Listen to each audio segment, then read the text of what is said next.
Right.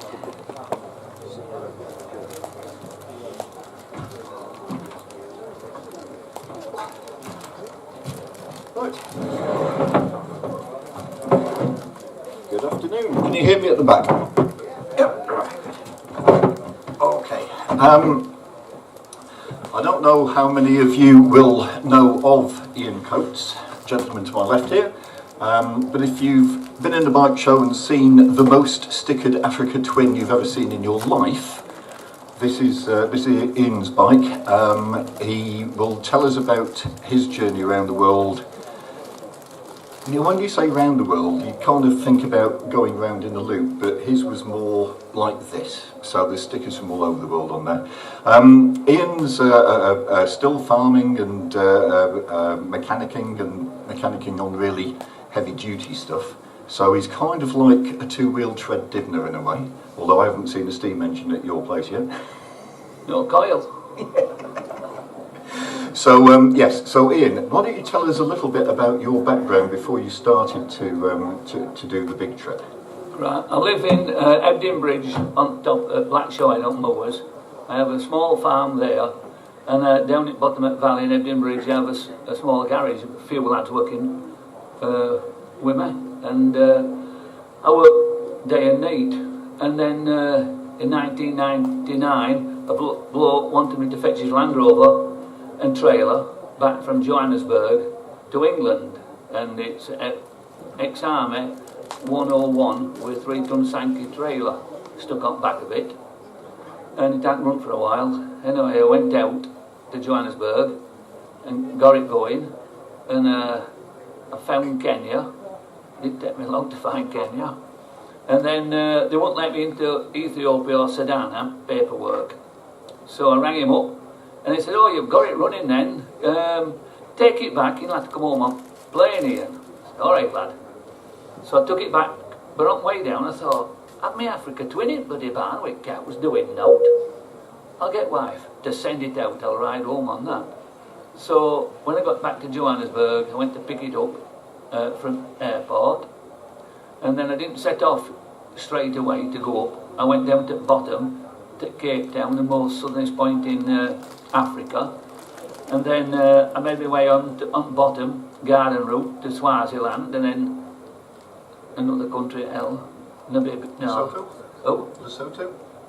no. Well, they rated and a lot of bombs underground when I was there. You had to watch where you were riding, and then Yes. Mozambique.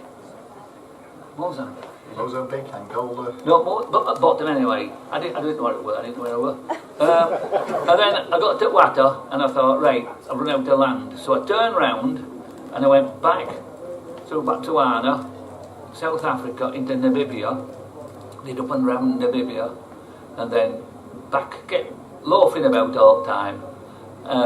I just asked people where Egypt were. I don't have maps or all that. And I thought, if I get to Egypt, I'm not far off home then. So I kept going, and then I went to Zanzibar, had a good route round there, come back out, and then my way up, and I had to sneak into Sudan because they weren't going to let me in. So I got lost in desert for 2 weeks because there was no sun, I didn't know where the hell I were. And then I finished up at Old Dongla on Nile, and finished up teaching English there. Well, you couldn't imagine anybody any worse than me to teach English. So I learned them all, Ilklim Tat, all bloody verse lot. And there were lasses who were teaching, and then they could sing it just like me, and right good. And then I learned them. She's a lassie from Lancashire, though she dresses in clogs and shawls, she's the prettiest among them all. I learned all that verse to them, but then I realised I learned them to sing it in Yorkshire accent, instead of Lancashire. Anyway, I was here with, like, dirty nightie on and pop towel on my head, and proper teacher. Don't you believe it, but pretty true. And then I set off, and I found Egypt, and then I went to Cyprus, because I saw a boat going to Cyprus. I thought, I'll have a look round there. So I did that, and then when I got out to Cyprus, there were another one that said Rhodes. I thought, what a comical name to call someone. Rhodes, I'll go there. So I went to an island called Rhodes, then I finished up on another boat, finished up in Italy. And then I made my way home. Then I got home, and then as soon as I get in, instead of taking 4 months, it took a year, did that. And my wife says, oh, them letters are for you there. And the second I opened for a BSA Owners Club, they said they're running a meeting down in Australia.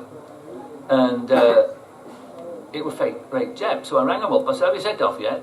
They said, no. But you have to be down in Southampton next Wednesday. I said, well, I'm not taking my 1940 BSA. I'm taking my Africa Twin out. He said, well, will it be all right to go around here? I said, I should do it, just go up from Cape Town. He said, all right. So I went straight down to Southampton, left my bike there, and then come back home. Then I flew out to Australia, and when I went to airport, I looked at the map, I thought, bloody hell, this is a big bloody island. So I thought, I know what I'll do. I get to where we're going to, and I thought, I'll ride round clockwise and keep water on left. So I did that, and I didn't know how long it took me, and I got right at the top, at middle, right at the top, and I went straight down to Alice Springs, and did 9 weeks in Simpson Desert and all the way around here. And then they wanted me, I got very friendly with a lad who were teaching nurses how to drive 4-wheel drive in desert. And he said, can you do that? I said, aye, it'd be a lot easier than riding in snow. So I learnt them all to drive Land Cruisers, crew cabs, to these nurses in the desert. And then I set off back up to the top where I'd come down from, of Australia, and kept following coast on till I went up to Cape York, went right at the top, and no left. So then I wandered down, in and out, working on farms and mending stuff, till I got to where I set off from. Oh no, I went past it. I went to that island at the bottom where they do racing. Phillip Island. Because I'd mended a motorbike for a bloke who was a marshal there, who lives there, when we're at Alice Springs and raced in a race there with a motorbike and sidecar. Gear change went knackered, so I mended for him. So, and then I went back up, and I had it all took me 11 months to get round, and I had a month spare, and someone says, why don't you go to Tasmania? I said, well, where's that? He says, oh, you have to get on ferry. I said, well, do I need a passport for the out? He said, no. I said, do they talk English? He said, aye. I said, all right, I'll go. So I went to Tasmania, and I have this here little thing. If I see a boat going somewhere, I know that's where it's going, I just get on it. And I was in Tasmania, and this right big post office boat, about half size of this, and I was talking down to a bloke, and I says, it's a good boat, this lad. Ah, yeah, lots of power. I said, look, lots of room. Ah, he said, well, we've got a lot of room. We're taking post to North and South Brunei Island. I said, can you take me bike over there? And he thought I had a push bike. So, oh, yeah. So it were around the corner, so I took all the cases off, went round. So, oh, your big motorbike. I said, it's all plastic, it's not. And he said, oh, and they have a crane that swivels out, so put my bike on that, swiveled it out, dropped it down, then I went back for my cases. And then we took it to North and South Brunei Island. Even the Australians don't know it's there. But it's a fairly big island, lots of cows and sheep on it. So I stopped there about a week, something like that. Then I came back, then I went back to Australia, and I was there exactly 1 year. And I'd done 32,000 miles there. And then when it map, I noticed in airport there were some big islands further down. So I asked him, I said, what do you call these down here? Oh, he said, that's New Zealand. I said, where do you get boat? Ferry for there? He said, oh no, you have to ship them out. I said, oh, hell, like, he said, it's a long way. So they told me where to go, and I shipped me back then to New Zealand, and I flew there. And I did up and down New Zealand a right lot of times, everywhere. And, oh, I slipped off my bike and knackered me back. That's what I did. It was right what I do. I was stood like that, and I put this foot down, but it was gravel, like putting your foot on bloody marbles, and it slid out, and instead of letting it bloody bike flop, I tried to save it and twisted my spine at back. And they were trying to mend it for a while. So finished up, I put my hand in my pocket and went to a specialist who operated on it. And He says, you need to rest now for 3 months before you do anything. Just rest. And last game, physio told me what to do, and he did exactly what they did, what they told me to do. Anyway, after 3 months, I went back to him. He said, how are you? I said, I'm all right. He said, well, you need to go home and rest now. I said, right, but he didn't tell me which way to go. So I went to Argentina there, and that was 2003. And I thought, I asked him where Alaska were. I thought, if I get to I went right to the bottom of Argentina, and then it was winter, it was snowing like bugger, it was like being in a dome. And then that was in July. And then so I turned round here, and then made my way up to, right to bloody top, to Alaska.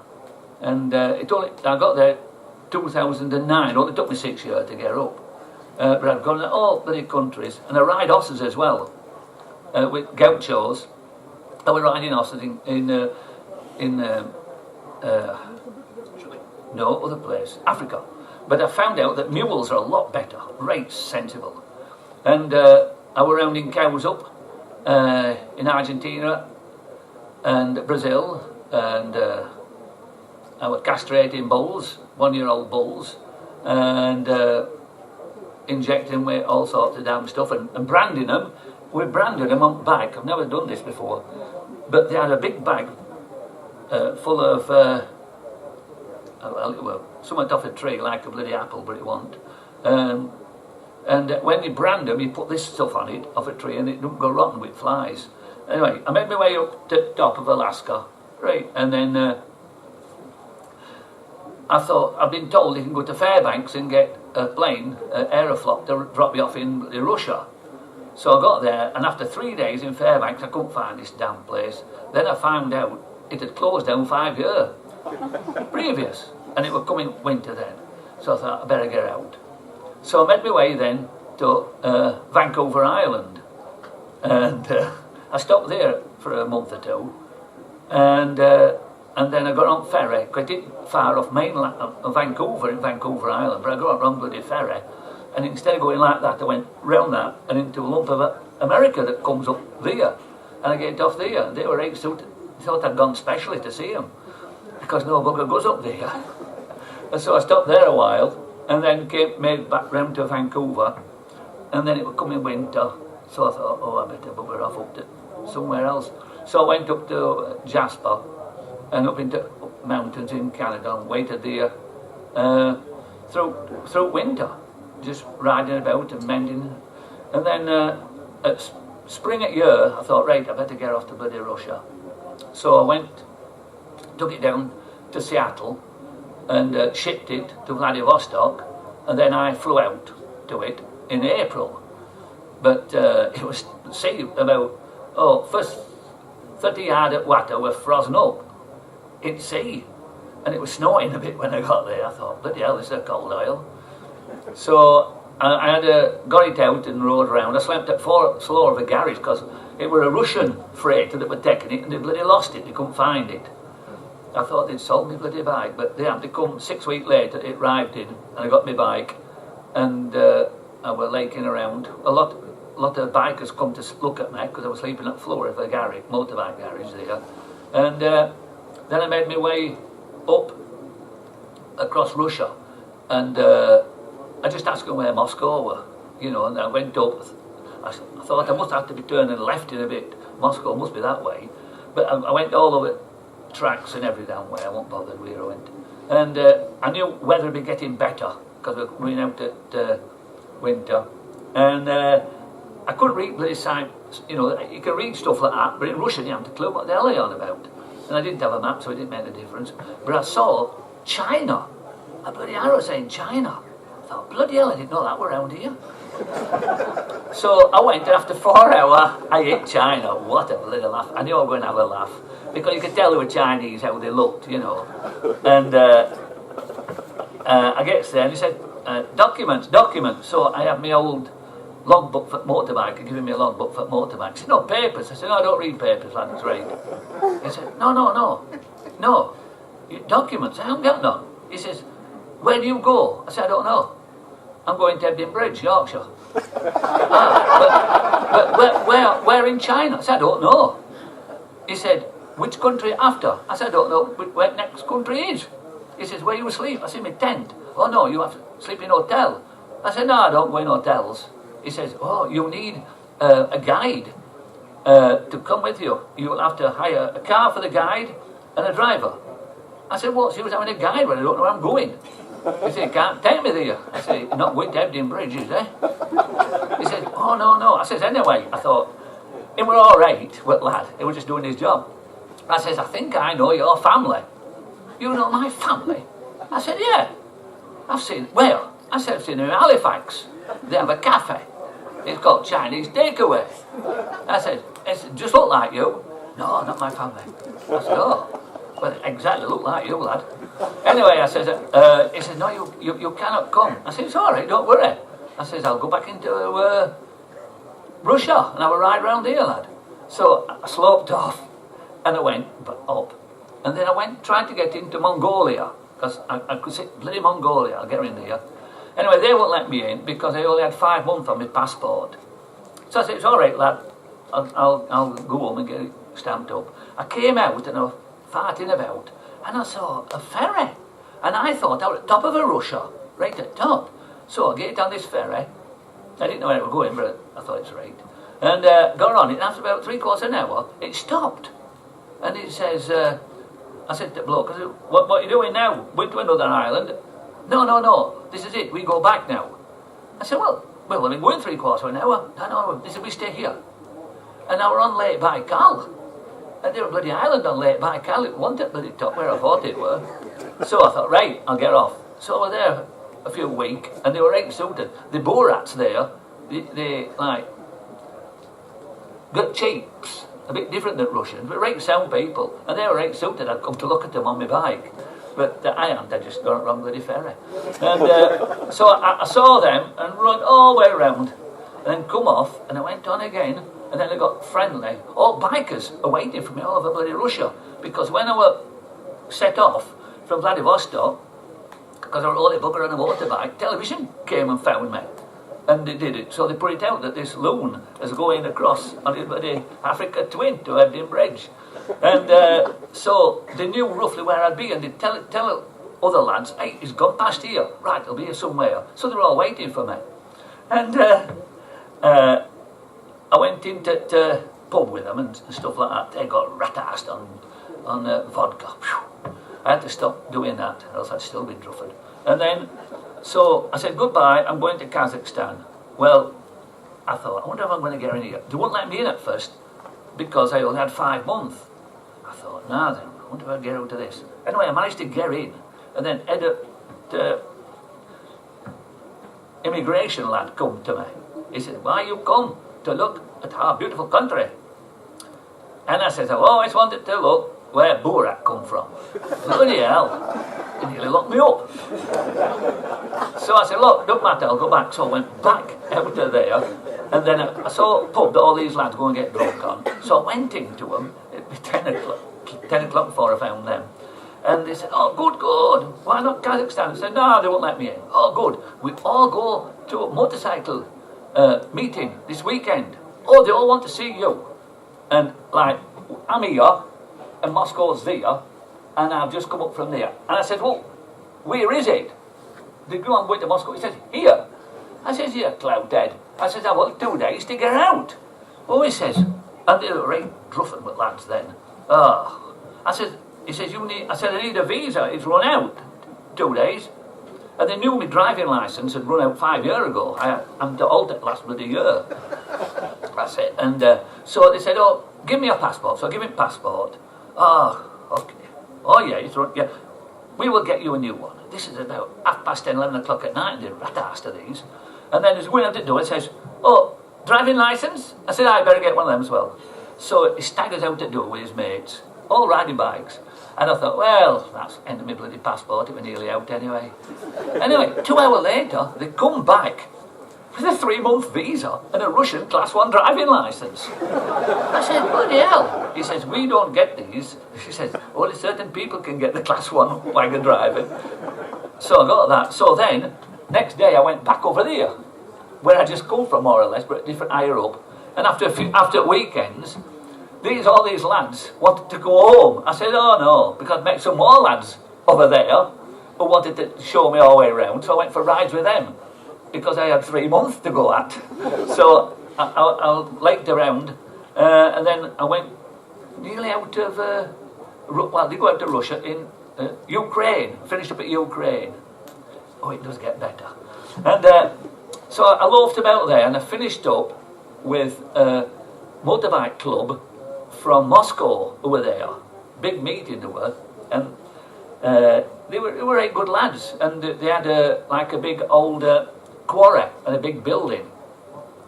And there were no windows in, but fairly high, so I put my tent on top floor, inside building, and I stopped there with them a while, and the head of this motorbike club was Buchan's mate. I call him Buchan, what's Buchan?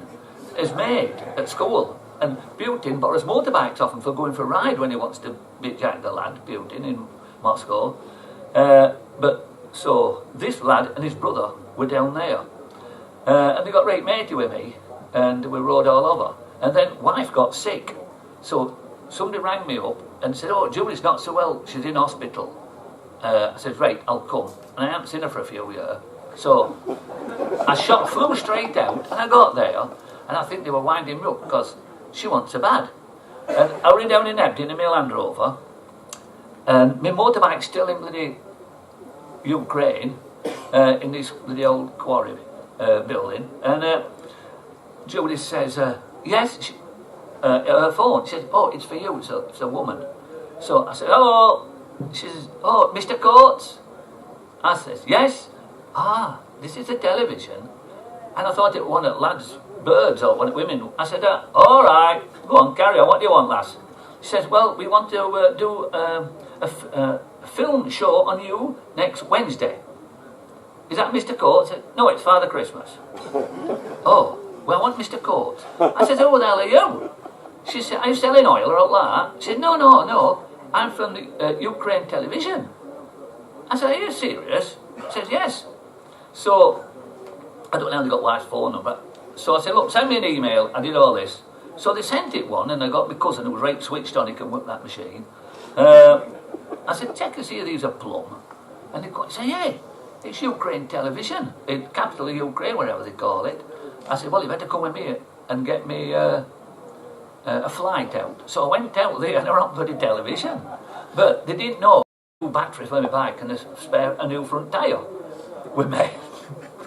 So when I come out of this here television do, and back into Ukraine, the lad of the motorbike club in Moscow, who's mate of Buchan's, his father lives halfway between capital of Ukraine at bottom. And his father wanted to see me. So I get train and get off at the station where this father of this lad were, with a bloody wheel, front wheel and a bloody battery under my hand. And I stopped with him for a few days, and then I got on the train again and went down to the bottom for my bike. Then I loafed about for a while down there, and then I decided winter were coming, and it might blow through windows. And so I'll carry on, and I went up out to Ukraine and round. Because my head's a bit knackered, I just fell out at barn roof. If I had an atlas, I can tell it right good. But I went up and turned Moldova. Is that Moldova? Moldova, yeah. A little place. Yep. Aye, I were in there. But it was snowing like, but I thought Black Sea, is it that? I thought it was like bloody Mediterranean. It bloody snows right onto the sand in winter. Bloody road gate blocked, rolling me on bike again. So I went all that, Romania, Bulgaria, and I finished up with snowed in Bulgaria, and for about 2 weeks. Then I managed to get out again, and I went down into Turkey, finished up into Turkey. It wasn't bloody good there. I thought, hell, I'll go to Cyprus. Greece. So I went right down to the bottom of bloody Greece, and I just made my way all the way up, all Europe, everybody where. And then Czech Republic, they wanted me, a bloke who has an old London double-decker bus, and they were showing for deaf and dumb people them like things, iPad are there, little things that modern people have now. Tablet. Tablet? Is that what you got? Well, I take tablets, but I don't take tablets. Anyway, so he wanted me to be a mechanic because this old bus were knackered. We had to go around Czech Republic, and it were knackered. So, but I kept it going. But the man who were driving it were his bus, and he were Englishman. But the man who organised it were a Czech lad, and his wife were deaf and dumb. But he'd been to university in America, so he could speak perfect English. So we'd tell them all about what these things and who I were. And they went from little children all the way up to old people in clubs, deaf and dumb clubs. And they all wanted to see me, you know, bloody this funny little thing. Anyway, what were nice is, because he's deaf, he could tell them who I am, and then they could do back to him, and then he could ask me, you know, are you married? They were all women asking him that, both not bothered. And I said, aye. Yes, I am. So done like that. So it went all every place. It was doing that. So instead of 3 weeks, it was 6 weeks because I did more of that all the way round here. And then when I was there on internet, somebody sent me an internet thing and says, "Oh, can you visit us? We're in bottom of Italy. What's an island? Sicily. Sicily. I thought it was a bloody town in Italy. I says, aye, I'll come and have a look at you, lad." And then I asked him, he says, "Oh no, you have to go to the bottom and then to Sicily." So I went down on bike, I thought, and nobody goes to visit Sicily. You aren't going past it somewhere, you're going there and having to come back. So they were right capped with bikers, knew I was going down, because it was winter. It was snowing like hell down at the bottom. And I went on there, then came back up, and I got snowed in Italy again. And then somebody wanted to see me in Spain, so I said, "How the hell am I going to get round here?" And they said, "Oh, go down and get a ferry." Oh hell, that's a bit dodgy for me. I'm like, "You're wrong, bloody ferry." And it was, anyway, there was a biker down at bottom in Italy, went with me to get right ferry, and I finished up in Madrid. You know, went there and all the way round, and then through Portugal, and then made my way back home. Only about a year before I got home. And then I went straight, a lot of lads, it was snowing like hell, it must be a year after then. I was blocked in Luxembourg, and then in Germany, and I'm thinking, the lads wanted me to go to motorbike meeting at in Manchester. A lad from all England were going to go there and see me. So I thought, bloody hell, it's going to be a bit near as this. And so they told me go to Holland and get ferry to Hull. So I thought, right. So they did it, showed me how to do it. And I got ferry to Hull on the Thursday, and bike do were on a Friday, Saturday, Sunday. So I get off on Friday morning, and I didn't go to our house, because I hadn't been there for a few years. I thought, I'm going late. So I went straight past on M62, snowing like hell, and got to this here bike do in Manchester. And then stopped there till Monday, and I let wife know I'd got back in England, and she says, "When you coming home?" I says, "Monday." "Right, ring me up when you're coming home." I says, "All right, lass." So Monday morning, it's snowing like hell, and a lot of bikers were at this do. Said, "How are you going to get home?" I said, "Right, bloody bike." I said, "But it's snowing." I said, "Well, wheels will go round, it snows, right." They panic, you know, "Oh, it's snowing, can't go out."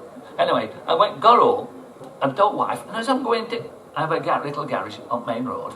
I go in, and there's a woman with a kite on, and a microphone, and a bloke with a camera. I thought, what the hell's going on here? So I gets there, and wife's laughing like hell. And she said, and this woman comes up, she says, "I'm from," I think it was BBC or someone, one of them from Leeds anyway. And she says, "Oh, this is live now. You've got back home after 14 years. Aye, lass." She says, "Don't you mind riding in the conditions like this?" I says, "No, look." I said, "Look behind you." I said, "You can see where I've come with snow." I says, "And when I'm lost, I know which way I've come. I can go back that way. So it's all right." Oh, right. And I thought, I'll wind this lass up. So she says, "No, it's off now." Now, Mr. Coates, stay on your bike and tell your wife it's nice to see you, and give her a kiss, please, on the phone, on the television. I thought, bloody hell, this is a good one now, because I know all lads will be watching it. So I'm on bike, and Judith's there. It's snowing only a bit, and I said, Judith, come here, lass, I'll give you a kiss. So she smiled. I says, and keep your tongue in your gob this time. Don't put it in. I said, don't put it in mine. Well, she laughed like bloody hell, and the woman said, right, very good, Mr. Coates, that's it. And then they moved off. About 2 hours later, they rang up, Mr. Coates, yes, I'm the lady who were interviewing you. I said, what's up, lass? She says, we've had so many people ringing in, saying they liked that interview. We want you to come out tonight to be on television again with your wife to be interviewed again. I says, hey, I don't think she'll come up back at bite, lass. I says, it's still very snowing here. Oh, no, we're going to send a taxi for you. I said, how much is that? She said, oh no, BBC will pay, or whoever they were. I said, all right, lass. I said, Judith, do you want to go to Leeds on a taxi? What for? I said, they want it on television. I said, all right, yes. So they came out. I still haven't been home. Bloody bike still at the garage, but another year don't make any difference. So we got there, and she says, now I must tell you, Mr. Coates, there'll be a 7 seconds delay in your speaking before we go live. I said, she could do me more than bloody 7 seconds, lass. And so we did it. But when I got there, weatherman and people who do, on television were laughing like hell when they knew me. Look at you. Because they didn't know what I was going to say, you see. But I did all right. I didn't do all wrong. And that was that. And I were home. Now, it didn't take long, did it? But it gets better. So I get home, and I get a new passport. And I thought, right, I'll bugger off in April, back to Kazakhstan and Mongolia, back into Russia to see some people. And then I want to go to Japan, have some bikers to see there. And I noticed that on a map, I look at maps in airports, there's a good map up here somewhere, I've just been looking, that Russia's like that, and Japan's here, and it twitches over. It must have had a bit of bad weather when they were making Japan, and twitched top end over a bit. And there's some great good dairy cows at top.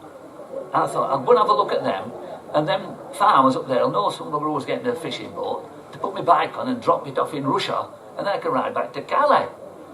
I was going to do that, but I were up in my barn. It's about as high as this. Well, it's like this, high as this, that high. And I'd be up, and so you put your A when you get your A. A bit all manky and foul, because I've been on it for 15 years. So I'm sweeping it off, and also went right bloody through it. Christ.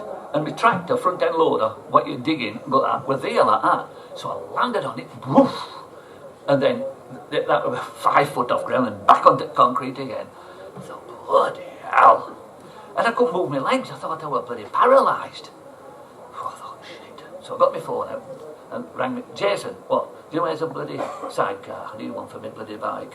I think I'm bloody paralysed from my gut down. Well, so, as it's fallen through, Rupert, Loftford, bloody hell, I'll come in. I said, don't tell your bloody mother. Straight away. Mother's down. And he comes up, and my daughter comes up. My lad would be 46 then, 47, my daughter's nearly as old. So they got doctors up, and they thought I was knackered. But I wasn't knackered in my head, it would just be like that. So they put me on like a plank, and then roped me onto it. An helicopter landed in field, and I'm 8 miles off Lancashire. So they took me 45 miles into Leeds, still in Yorkshire, with helicopter. And I broke some bones at the bottom of my spine and broke my pelvis. But I got right, and that were all right. I come home after a week or two, and I got mended all right. And, oh no, you are all bikers, you like this. So, I'm on bloody crutches. And my mate says, I've been going to Alaman TT with him since I was 16, but I'd been missing for 14 years. He said, oh, I'm going to TT. I said, well, bugger it, we'll go to TT. He said, I'm going with it. He has a fire blade, I'm going to call it a fire grade. And I says, aye. I said, well, I won't be able to stop, Mike. He said, no, I'll pull up next to you, and you can lean on me. and I'll flick your side stand down. That's all right. So we practiced on top road, we're doing it right well. And put my crutches on back of my bike, which is there across.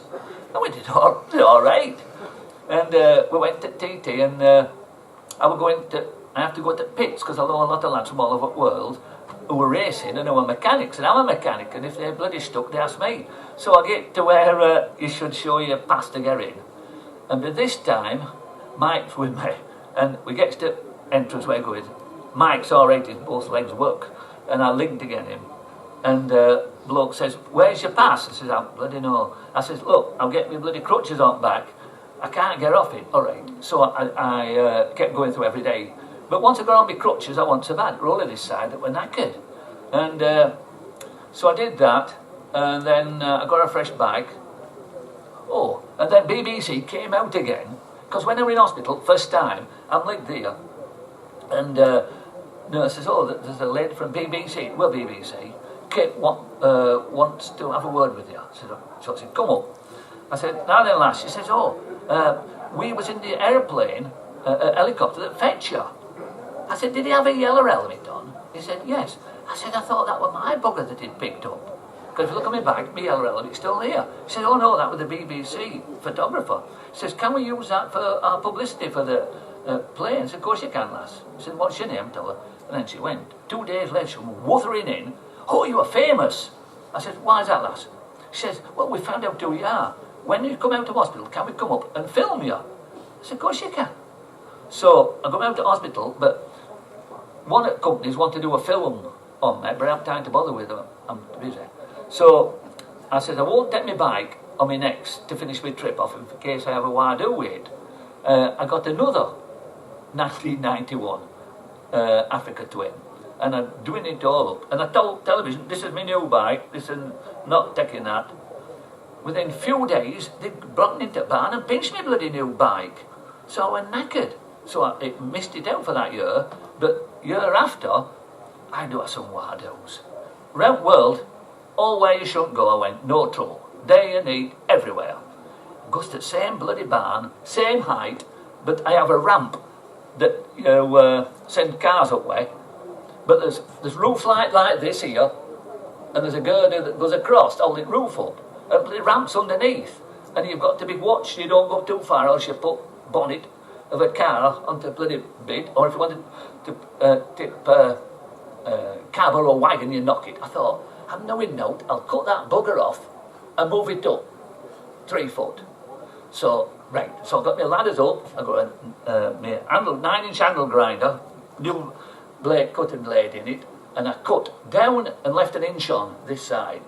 So I went to this side here, and my bloody ladders weren't good. I thought, bloody hell, I want to get up with that. So I got my ramp, and I got my ladders. In fact, I've got my ladders now back at motor that I use for a ramp, but same bloody little 6-foot ladders. And I got my handle grinder, and I got some baling band around the switch, and I stood on ramp, it rolled it on floor, and it went up in air. Up, they got to the top, and then put my ladders up. I thought, bloody good do. Got my handle grinder, 9-inch handle grinder, went up, and I can remember this, then my memory went knackered. Because I can remember getting on up to the top and thinking, bloody hell, I can't bloody... And next time I woke up, I'd been on a life support machine for 3 weeks. Because when my mate came up to look at me, he said, "What the hell are you doing on bloody floor sleeping?" I didn't know I was out. And he said, "You left bloody handle grinder." And I'm out on bloody floor, blood coming out of my nose and out of my ear hole, bloody handle grinder, all over the shop, bloody 9-inch, cutting all the time. I mean, I might have had a new head, transplant head on my bloody head. And he said, "What the hell's going on?" Anyway, they had a lot of doctors up, and ambulances, and then they had a specialist from Leeds with 2 of his apprentices, looked at to get me going, and then put me in ambulance, and they thought I should have been dead, but I wasn't ready. And then they took me to Leeds and put me in a life support machine. And I still were unconscious, and they unplugged me after 3 bloody weeks because I must have been taking too much electric. And I was 72 then, I must have been too old to bloody mend. So they put me in with bloody geriatrics. I came bloody to life quick. What the bloody hell am I doing here? And I thought I was in the cellar of a church.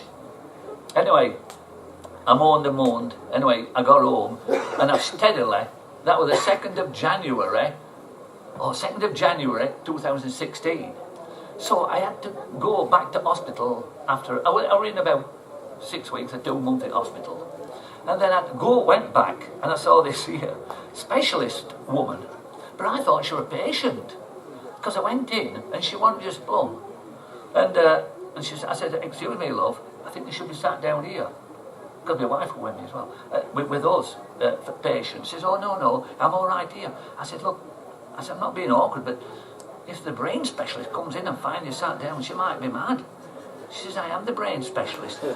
I says, I know, love, but come sit down here. I thought, she's a crackpot, is this. And she was a bloody brain specialist. She wasn't firing on all 8 cylinders, she was only on about 6. Anyway, I went down and she interviewed me to see if my head were all right. She says, and then she says, of course, you can't drive. Can't bloody drive it. Tried to sneak about at the hospital and Land Rover down to Ebden and back up again. Because with that serious head injuries, you have to drive. Nobody's told me. I said, well, half old farts up where I live, if they fall out, they'd still be driving. Oh, well, they aren't allowed. So you aren't allowed to drive. You understand that? Yes. So what are you going to do now? I said, I'll just ride a horse. And then that were it. 3 days later, I get a letter, can't drive, ride horses, or swim. I thought, there's no water that we get up there, we send to the bottom and it floods them down here. We don't know, water doesn't stop at the top of the hill, it goes down. So she said, you'll get your licence back on the 2nd of June. 2nd of July, no licence. Tried to ring them up, you can't get through, it's all answering service and it's just full of nuts. July, no licence. August, no licence.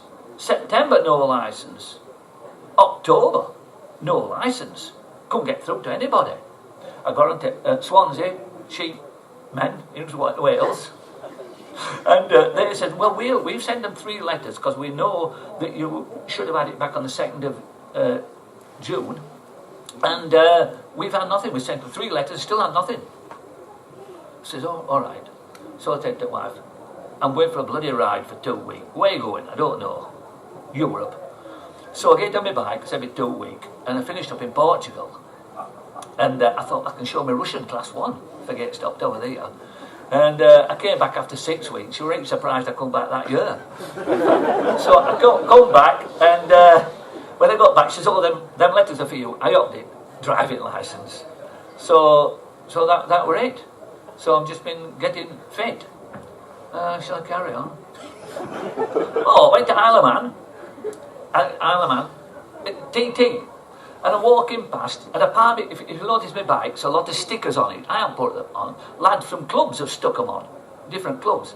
So I'm walking past Grandstand, back where they set off from, and a very smart bird, and I thought, that's a comical. She had a thing on her over her lug holes, and one that comes up here.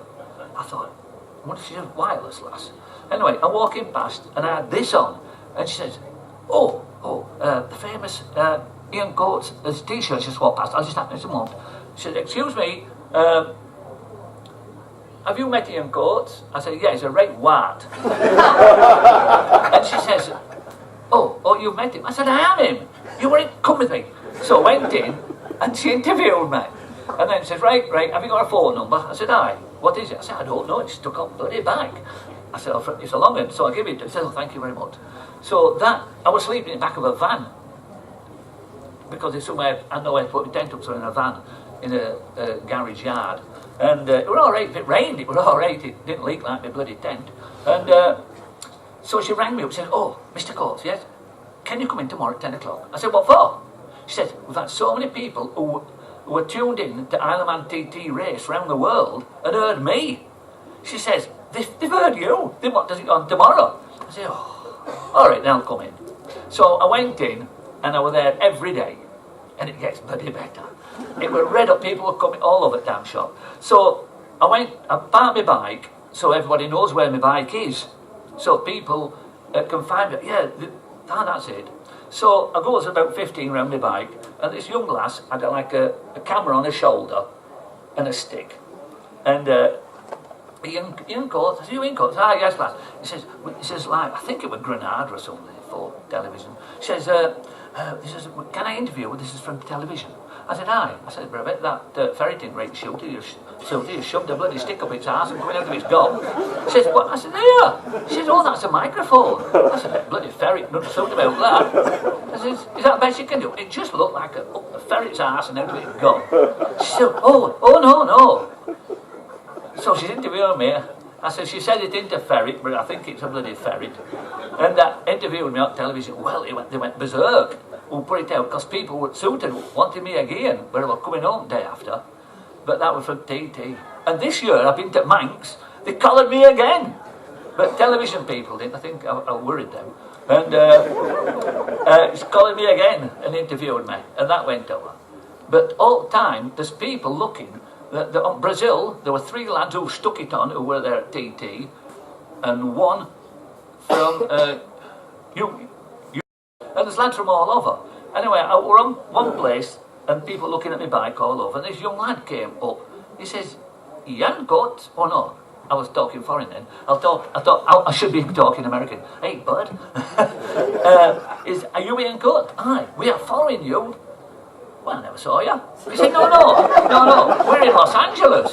I said, I've been up through there on it. I never saw any bugger. He said, no, we're following you around the world. I said, but I must have a good bike, what you on? And then, he said, no, in the screen. He says, can I take a photo? Yes, take one. He said, will you take one with it? I said, of course I will. So he took it. He says, I'm sending my maid, my friend. I said, where is it? It's in Los Angeles. He says, can I phone him? I said, of course you can. So he rung his bloody mate up in Los Angeles from Isle of Man, because I were there, and I'm talking to his bloody mate. What a bloody laugh, but it happens all the time like that. And then I were at another meeting, and the 2 people come up, and they were from, they'd met me in South Africa. They looked a lot older, because it was over 10 years since I saw them. And people like come up all the time who'd seen me, you know, and I'm not for publicity or that. Just he's still living. Lots of them don't know I've had a wife who went barn. In fact, I'm banned from going up bloody ladders at home. It gets better than this. So I thought, bloody hell. Because what they do, if there's young people, they tell the fathers, and fathers tells neighbours, and they come, you are stupid, you have been up a ladder, you know, and they get right concerned about me going up bloody ladders. So what I have to do now, when it's dark, I put the ladder up, go up the bloody ladder, but I can't take a torch with me. And I have to keep dogging house, because I've got a big, it was an animal rescue dog, Alsatian from Cork in Southern Ireland. And it's Alsatian, built like a brick shit house. She weighs 10 stone. It's the biggest pup they've ever seen. But it no arm on it, but it's right clumsy. He'll like knock stuff over, or wag tail, knock everything off the bloody table. Tail's like a bloody kangaroo. But cleans it. But she'll knock bloody ladders down if I'm on it, so I have to keep bloody dog inside. I think that's it.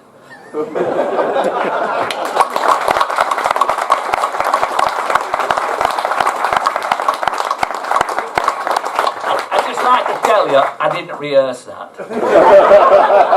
And I would like to tell you that this is the easiest job of the weekend, interviewing Ian Coates. You just say, here he is, give him a microphone and you're away. Has anybody got a watch who can tell me what the time is? 10 to 1. 10 to 1? Yeah. Okay.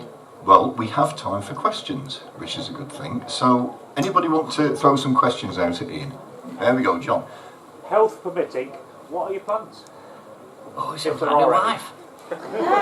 Next year, April, and then because it takes me a long time, and Kazakhstan, back into Russia, look at some people, they don't have electric, they're right sound, they're up mountains somewhere, ferreting around. Then back into Mongolia, back out again, back down to see a load of bikers on my way down to Vladivostok, and they'll sort me a boat out to Japan,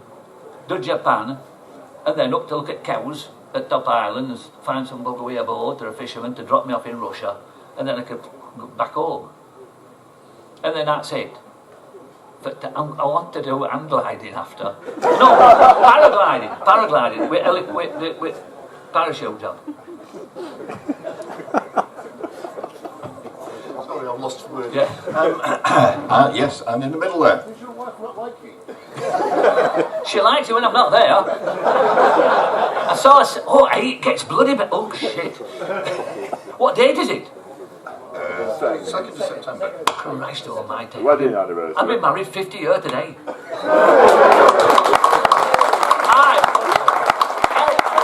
Well, no, it gets bloody better. So, I knew it were round this time, sometime. And when I'm going to Isle of Man, I said, Judith, would you like to go to Isle of Man with me? I said, on bike. She says, you'll sleep in a bloody bush shelter or a tent and it leaks when it rains. I said, no, I'll get bed and breakfast for you. She says, well, where are you going to sleep? I said, well, we'll get a double bed. She thought I was getting a bit randy, I think. And I says, a double bed. I said, because we've been married 50 years on the 2nd, I didn't know I was coming, on the 2nd of September. And she stopped. She says, no, we haven't. I said, we have. I sure did. She says, no, you was missing for 14 years. It's 36 years. I says, bloody hell, what a good do. So that's it. So I'll be nearly 90 then. I said, right, cart on. And I offered to fetch her here, but she won't come. But no, she's very good.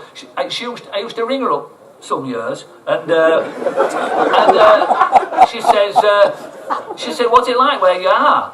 And I'll say, she said, is it fine? I said, it's fine, sun's out. Right, where are you last time? I said, I'm in Trinidad. She hadn't a bloody clue where Trinidad is. Well, I want to know where I got there. And she says,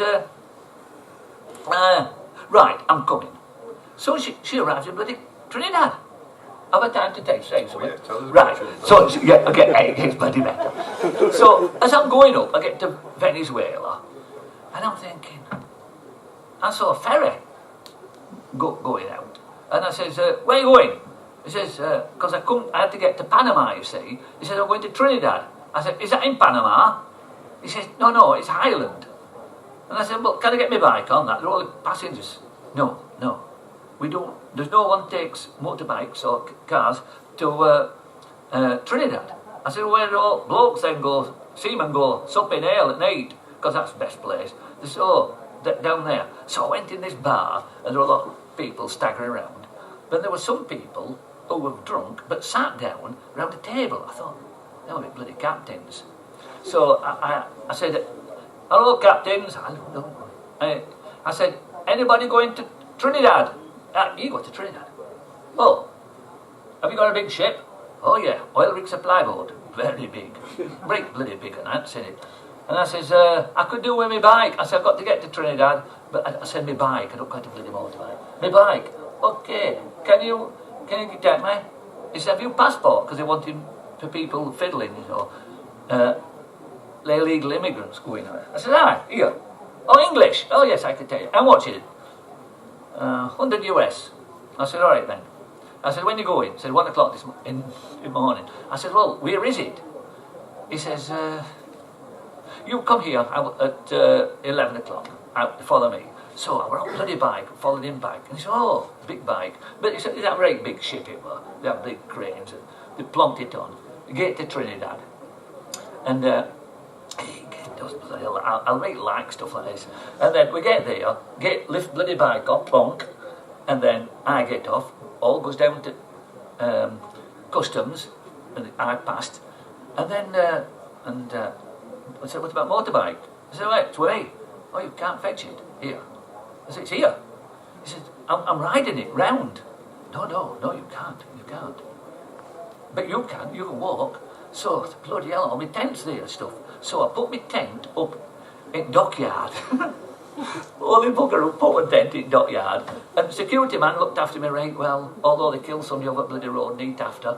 But it got nothing to do with me. It was somebody thieving, so they shot him. And then I thought they'll be shoot me at night. So I'm there, and I was there 2 months. I still couldn't get my bloody bike out. No, a month. And what I do, we got friendly with a shipping agent. Right, matey with him. And I'm a master mason, Freemason. And this here shipping mason bloke was saying, oh yes, I'm going to the lodge and yeah. What? And I was trying to get a ship to take me to Panama. But this shipping agent wanted someday to be engineer on yachts that they pull off boats, right? Millionaire's job is this. Not bloody rowing boats, bloody big ones. And deliver it into Caribbean. They had no engineer, but Jack the lad could mend out in water. So I used to go deliver these bloody yachts and fly back. Anyway, so he knew I were fairly plumb. And he says, I says, you going to lodge? Ah, yes. And I says, I'd come if I could get my bloody bike going. He says, well, haven't you got that? No. He says, are you a mason? I said, he says, you proved to me that you're a mason. I said, no, you proved to me that you were one. So he did. I said, all right, lad. And so I did. And he says, right, what is it, your bike? And then that. So he got on to transport man, a bloody Trinidad and Tobago. And yes, I'll send him there. Office man will come down with him. And he said to office man, take Mr. Coates down straight to the in charge of bloody, politician. So I went there, and we went it back door in and said, what is up? I said, he were a master mason as well. But I don't look like a bloody master mason. But I am one. And I told him, he said, right, did everything. He said, you want number plate, and don't it number plate, so I made one, and then you want insurance, so he don't want to go for insurance, because he were organising it. So I did that, and I've got a picture of him, that Africa Twin, with bloody number plate up front and back. It's a white and in red. So I got that, I could get out to Trinidad. I was like Jack the bloody lad then, they were holding me. And then, as soon as I got out, bloody police stopped me. What? Number plate? That's in no, we'll go with a number plate. It's Trinidad. I said, it's, I got bloke's name. I said, it's politician so-and-so sorted this out. Ring him up, that's his number. If he... Well, what is that for like that? I said, it's tourist. Visitor, V. Oh, never seen one before. Well, you have now, lad. And so I did that. So I rode around Trinidad for a while. And, then wife came out. I said, right, low pot back, it's sunny all the time. So I went in Tobago. And I said, that's an island. I got on another bloody ferry, went to Tobago. And I went all the way around there, just farting about, right, going. And then phone rang for this shipping agent. Mr. Coates, yes, there's a ship here from England on its maiden voyage to New Zealand. So, and it wants to get through the Panama Canal. It's a three-masted tall ship. It's 150 foot long and 650 ton. I said, it's a bloody big ship, isn't it? I bet bloody mast nearly knocked bloody moon. She says, but they want an engineer. Can you do it? I said, my wife's there. She'd only been there a month. So I went down, looked at them, and I said, yeah, when do you want to go? I said, tomorrow. Oh, bloody hell. I said, all right then. So I shot back up to Tobago. I said, Judith, I'm having to go now, but there's somebody we can stop with down in Trinidad and get the boat, get your plane back. And she said, okay, that's all right. So we're in a right proper, I wasn't in a tent or a bush sheltering, I was in a proper bungalow. You know what I mean? Up market for me in a bungalow in Tobago. Anyway, so I went down and they put my bike on the bloody great big boat. But I didn't know there were puddles, there was me on water.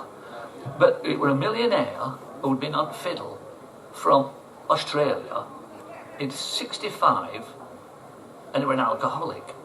And the most you should have on that, the least you should have to use that bloody boat is 16, and there were only 11 on them, and 9 of them were puddled. So I thought, this is going to be a right good do, is this? So I gets down, engine room, nobody'd been down and nothing, everything was manky and horrible. But upstairs, cabin's beautiful, full of bloody alcohol, brand new masks, everything was done upstairs, nearly anything. So we set off, and there was an island at the top of Venezuela. I have it down, but I can't remember it. Went into that, then out, and then through Panama Canal. Well, I'm down, and the proper people, well, they aren't proper people, they weren't backhanders, from Canal Company were on, and they were on commission, like off bloke giving them stuff all the time. But I had to be down into engine room. So down in bloody engine room, and there's a Perkins generator there, and everything was bad in there, and not been looked after. But we had to be on generators because we're on engine going through. And I'm there, and drunken bloke come down, and he's there, and also water out the generator pipe broke straight over electrical panel for everything. I thought, shit. So he's there, And when it happened, oh, what are we going to do? And I had a pencil here, so I whipped pencil out, stuff it in it and cracked it. And it stuck. Oh, you've done that, that's good. That's good. So we got through, and he says, right, me and my wife's been talking, and I was doing a lot of work, kept it bloody thing going. He says, we'd like you to stay on to New Zealand. I said, nay, bloody hell. I call him Ron the Con. He's called Ron. And I said, I was there 4 years ago, you know, I'm on my way to Alaska. Yes, he said, but we're going to take 8 months to get to New Zealand. I said, oh, you're in a bit of a rush for you, lot. And he says, we'd like you to go. I said, all right, I'll go. He said, but don't you want to think about it? And I just thought about it. I'll go. Because it's just like me on water. I said, all right then. So we went to Galapagos Islands, roam around there. But I know, I've been before to Galapagos, so I know Ed Lad over there, so it's right. You aren't allowed to park there without a special licence. But if you say you're waiting for spares, you can do. So I says, order something from England that's worth a tenner, and say you can't move till you get it. I says, and then you're right. Will that be all right? I said, of course it will. So they did order something for a tenner, and you can park there in harbour because you're waiting for supplies, you see. So he didn't know about fiddles. So, because he was thick. And so we stopped there, then we made us way to Bora Bora, Rarotonga, Tonga, Eva Over, all French Polynesia. They hadn't a clue where they were going. They thought I might know. Well, leading GPS thing. Well, I never read a bloody map, never mind, I put a GPS. Anyway, every time I got to an island, it was so big, this bloody boat, you couldn't get my bike off to go around these islands. We had to go on dinghy into islands. So I used to go in and go to motorbike clubs and or motorbike garages. And they, oh, you want a motorbike? No, I'm just looking at what you have. Oh, yeah. You like motorbike? I said, I'm Ian Coates. Does that the thing work? Your internet machine thing? Yeah. I said, put my name in, lad. So if they put my name in, Ian Coates Honda, there's a photograph of me, and it tells all I've been up to, and it looks at me. He says, this is you. I said, I know. I said, I know what's me. He said, what are you doing? I said, that old boat out there with 3 masts. I'm a mechanic on that. But, I said, but I'm not to ride round here. Oh, you want a motorbike? Okay, we get your bike. So they got me, but every bloody island got me a bike out to run round on. Every bloody one. So I couldn't get in. It was too big to get in this bloody old tug up. It was an ex-Icelandic fishing boat from Grimsby. And it took them 15 years to bloody bodge it up into a tall-masted, 3-masted tall ship. But top were all right, but down they were not there. It was just manky. Anyway, last place we went to was Fiji. And there were only 3 of us on that, and there was a bloody storm. And I kept wondering, every time there's wind, they say, start the engines and pull the sails down. I thought that's when you want it, so you can bloody leave it over and get cracking on a bit. I only found out in Fiji that there's no bloody keel on it, it's just a round bottom. And I'm thinking, well, the tight old bugger. I've been coming on a round bottom, bloody, honestly, like a great bloody 3 tall masts and bloody, sails were bigger than this one, each bloody one. I thought, bloody ropes like that. Anyway, coming out to Fiji, there's only 3 of us on.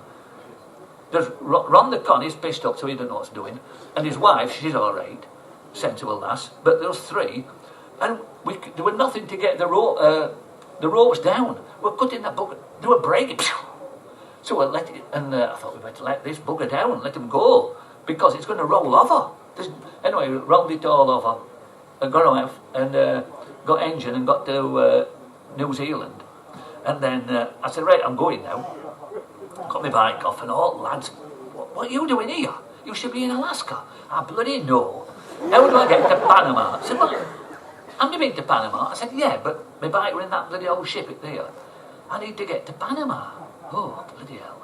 Anyway, the old lads, they sorted me, put it in a container that were going to Panama, and it went to Panama, but it didn't go for 6 months, because New Zealand's such a nice place, my wife came out again.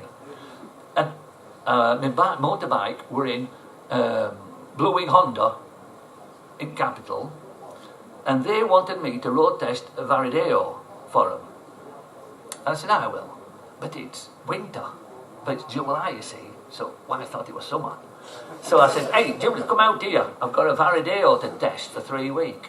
oh, right, I'll come out then. So she came out, and she was a little lass. So lent her all, being a little lass is all right, because all tattle she borrowed, one tight, it was like, yeah, like with the big. So all pants had to roll them up, and bloody sleeves got her up, and bloody jacket, and they got a helmet for her. And then we set off for 3 weeks for North Island. Well, after 3 weeks, I still hadn't got to the bottom of South Island, so I rang them up. I said, yeah, oh, where are you? They thought I was back in bloody Auckland. I said, oh, I am getting to the bottom of South Island yet. I'm going to be another 3 weeks. Oh, how was the bike doing? I said, no wrong with bike, it's right. Oh, all right then. Yes, yeah, come back when you're ready. So I did that, and I'm going down one side of Ireland, and then over hill, the other side.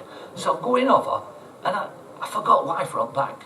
Because, you know, she's no weight, and this big Veridale's lots of thrush. And it was sleeting, and I'm looking, and I thought, bloody hell, them sheep there, how does it, and cows, what are they going on then?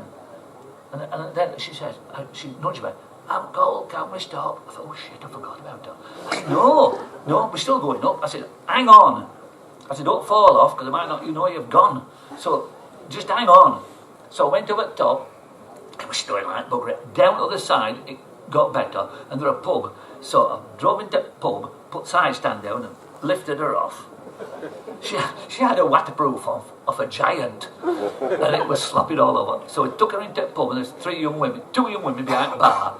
I says, do you sell tea and coffee, love? She says, I think you need something a bit stronger than that. I says, have you a fire anyway? She says, in the other room there's a wood fire. So wife went in there, and in 2 hours she was right. Because we'd come downhill and then we went, and that was it. And then she went back home.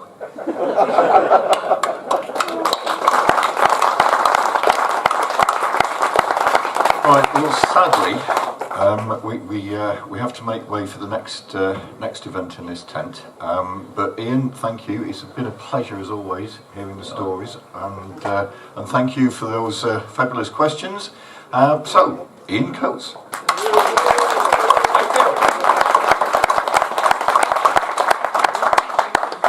Right, and Hey, my idea. Hey, I'm going to sing Ilkley More Back you'll see him around the place and obviously near his bike. So go and have a good look and enjoy the rest of the event.